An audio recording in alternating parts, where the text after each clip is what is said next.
Krystal, what are you taking a look at? Well, guys, the latest Mr. Beast video dropped, and it's kind of beautiful, and it's also honestly kind of brutal. In the video, you watch as Mr. Beast, whose real name is Jimmy, pays for 1,000 people to undergo a simple surgery to cure them of blindness.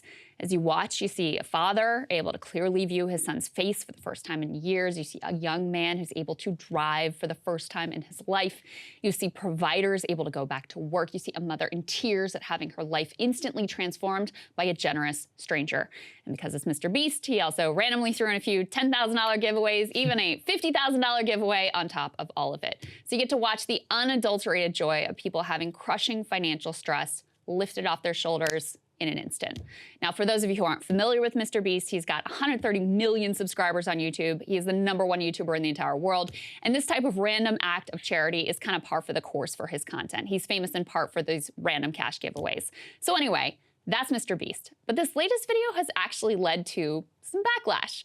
You're probably thinking, what the hell? The man cured blindness for 1,000 people who without him would still be suffering from visual impairment. How in God's name can that possibly be controversial? Well, here was some of the online discourse, courtesy of Distractify, to give you a little bit of flavor of what people were saying. Quote, if Mr. Beast truly wanted to do something good and truly cares about disabled people, he would not monetize their suffering and make them tap dance on video just so he can slap it up on YouTube. I'm tired of having to perform gratitude for wealthy people just to stay alive.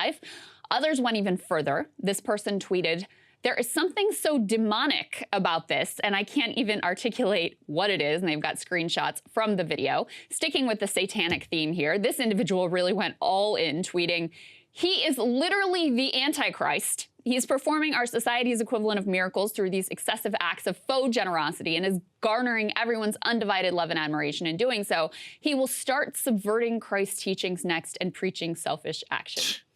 Mr. Beast apparently literally causing the end times or something. Now, all of this is clearly pretty unhinged, not because their rage is unjustified, but because it is wildly misplaced. Mr. Beast did not create a situation where 100 million people around the world have curable blindness, which could be fixed with this simple 10-minute surgery. In America, Mr. Beast did not architect the disgusting for-profit healthcare system that allows people in the richest country in the world to go without basic healthcare. But the Mr. Beast video, it does definitely expose a grotesque failing in our system here. It reminds me of the meme about how all those heartwarming local news stories just basically illustrate some truly dystopian element of our society. Like, here's a few examples. Heartwarming. Coworkers donate sick days, personal time off for nurse who can't work while battling leukemia. Or there's this one. I hope I make it. 7-year-old Alabama girl selling lemonade to fund her own brain surgeries. Or getting closer to the Mr. Beast dynamic, Brighton teacher who went above and beyond for students wins a year of rent payments on the Ellen DeGeneres show. That is nice of Ellen. I'm glad she did it. But why the hell should this or any teacher have to rely on the kindness of a TV celebrity to be able to afford their damn rent? The bottom line is, Mr. Beast's blindness video should not exist. It shouldn't be necessary. And if you feel that way, by the way, Mr. Beast, he kind of agrees with you. He tweeted, I don't understand why curable blindness is a thing. Why don't governments step in and help? Even if you're thinking purely from a financial standpoint, it's hard to see how they don't ROI, return on investment, on taxes from people being able to work again. And his point is a completely reasonable one. If the U.S. government was guided by care and concern for its citizens and a pragmatic interest in human capital investment, his logic would make perfect sense. Why wouldn't you pay for a relatively inexpensive surgery to not just ease suffering, but gain tax revenue from a more productive workforce if that's the thing you care about?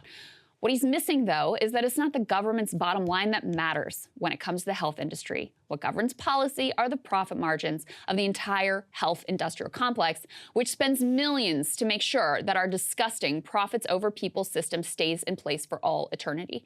You want to talk about return on investment?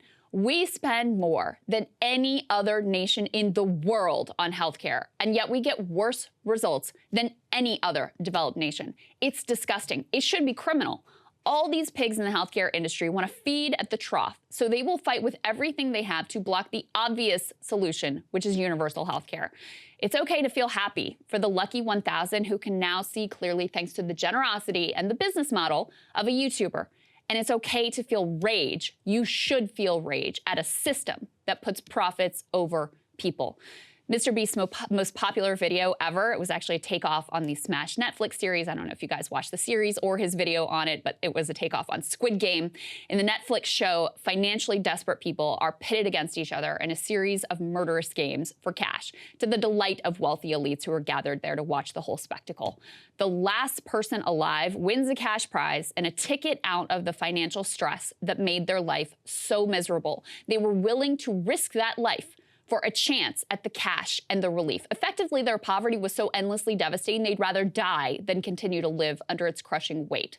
Save your rage for the architects and keepers of our American Squid Game, not the YouTuber who stumbled on a way to help some people within the confines of that system.